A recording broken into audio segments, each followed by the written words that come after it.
So last week, I spoke a little bit to you about something called the security dilemma. And you'll remember that it's the paradoxical situation that the more a country prepares for defense, sometimes the less safer that country becomes. And in statecraft, we talked about it, right? Your arms buildups are visible to any country that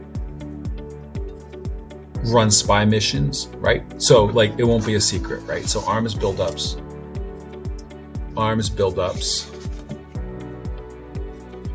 can actually make you less safe, not more safe, right? Now, but this, taking this back to IR, this is because there's a result of anarchy. We don't believe that there's someone who's going to take care of us in the world, right? There's no big referee who's going to take care of us and punish the evildoers. So we have to do it ourselves.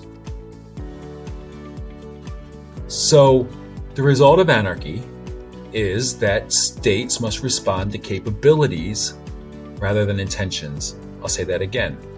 States must respond to capabilities rather than intentions. I don't know your intentions. I only know how many weapons you have. I'm not responding to your intentions.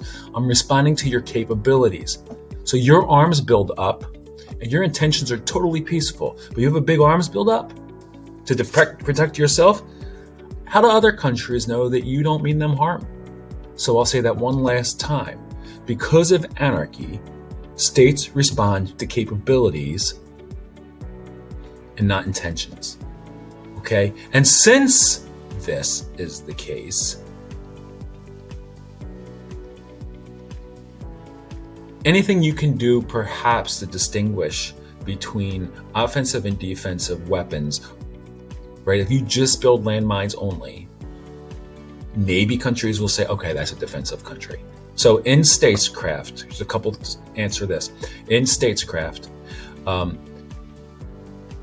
defense has a slight advantage based on the way combat's calculated, right? So defending ground units, especially in difficult terrain, receive a combat bonus, and attacking ground units receive a penalty. So if you can put your soldiers or your defensive combat units in the mountains or something like that, you're in good shape. But overall, offensive and defensive weapons are not clearly distinguishable for most of the time in statecraft. There are some weapons that are only offensive, but there are some weapons that are only defensive, like landmines, anti-aircraft systems, city walls, fortifications. But to really be safe, you might want to think about both. But then you're running into the security dilemma again. So this brings us now to the next issue. So I think you should understand the security dilemma. That's an IR term I want you to know. Okay. Now we're going to talk about commitment problems. That sounds like a bad dating show, commitment problems. But another way to phrase it is something called the problem of credible commitment.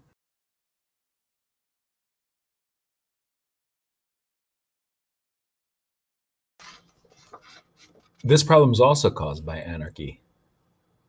Because who's to make a country keep its promises?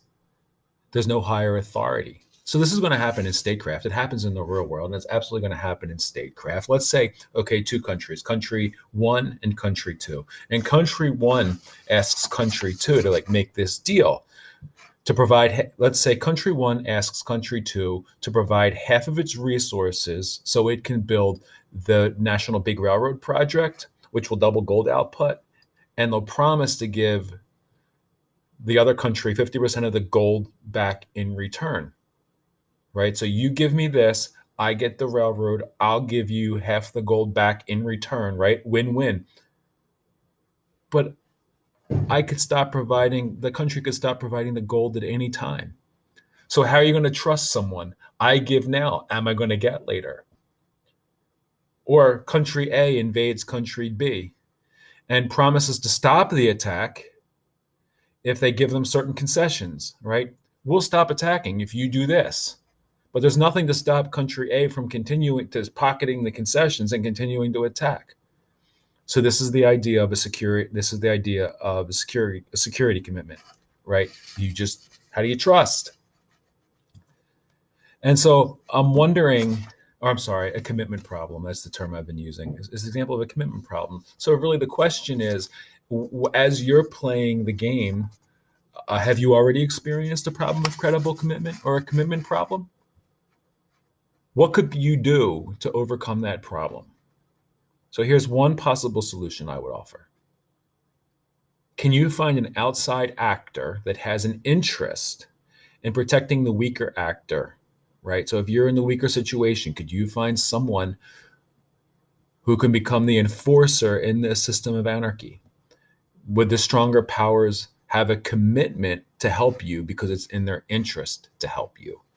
So that's what I'll have you think about. So again, the two terms today, the problem of credible commitment and the security dilemma, two important IR concepts. I want to make sure you understand them.